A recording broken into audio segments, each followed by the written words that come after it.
গতকাল আখি তার ফেসবুক ভেরিফাইড পেজে একটি পোস্ট শেয়ার করেন যেখানে দেখা যাচ্ছে তার ছেলেকে নিয়ে বাবা বাবা বলে এরকম একটি ভিডিও পোস্ট করেছেন। অনেকেই বলছেন এবার আখি টনক নড়েছে স্বামীর সংসারে আবারও ফিরে যাওয়ার। দর্শক, সত্যি কি তাই? আর যেতে চাইলেই কি সেই জায়গাটা কি আবারও আখি নিতে পারবে? এখন নিজে পরিশ্রম করতেছে, এখন কেন লাইভে এসে বলে আমি আজকে ঘুমাইতে পারি নাই, আমি যে কি পরিমাণ খাটতেছি আমি জানি। এই তিশা কুত্তা খাটা খাইটাই 2 বছর ধরে খাওয়াইছে বসায় বসায় খাটের উপরে, এই জন্য টের পাস নাই। এখন খাট কুত্তার মতো খাইটা এবার কামাই কর, ভালো হয়েছে একদম। শুধুমাত্র ভাইরাল হওয়ার জন্য কি স্বামীকে বিয়ে দেওয়া যায়?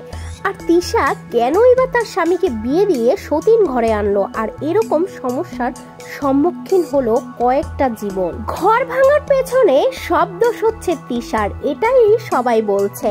কিন্তু দর্শক, এক হাতে কি কখনো তালি বাজে? চাইছিলাম ফিরে আনবো, ওই দিন লাইভে যদি ওই উগ্র হয়ে আমার আম্মুর নামে মিথ্যাগুলা না বলতো, আমার নামে মিথ্যাগুলা না বলতো, ঠিকই দেখতো ওরা আমি আহাজে বুঝায় বুঝায় কনভিন্স করে ওরা আমি আনতে পাঠাইতাম। ভালো হয়েছে এই লাইভটা করছে, কারণ আল্লাহ শুনছে যে ও কেমন। 2 সতীনের মধ্যে এমন ভাবে ঝামেলা শুরু হয়েছে যে এটা কখনোই ঠিক হবার না। কিন্তু আখি বর্তমানে তার সংসারে ফিরতে যাচ্ছে, এটা অনেকেরই ধারণা। তবে সোশ্যাল মিডিয়ায় অনেকেই বলছে সন্তান নেবার আগে এটা ভাবা উচিত ছিল। একটা বাচ্চার জীবন নিয়েও এভাবে খেলা করছে এরা।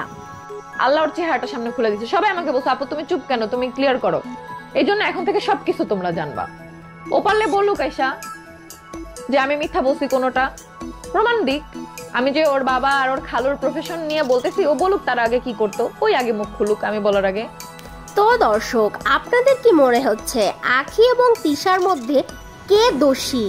আর বর্তমানে আহাত যেভাবে পাল্টে দিয়েছে তাতে মনে হচ্ছে না কোনোভাবেই আখিকে আর ঘরে তুলবে। এটা আসলে আমার মতামত না, এটা সবার মতামত। মানে ফুটানি করে গেছে, গাড়িতে ঘুরে গেছে, ফোন চালায় গেছে, সবকিছু করে গেছে। এখন যখন আমরা একটা প্রবলেমে পড়ছি, এখন সবকিছু দিব আমরা, টাকা পয়সা লেনদেন সব দিব আমরা, কিন্তু তাকে সেই প্রোডাক্টগুলো পাঠিয়ে দিব। মানে লজ্জা লাগে না এগুলো বলতে, যে এই বাসার প্রত্যেকটা জিনিসের উপরে তার অধিকার।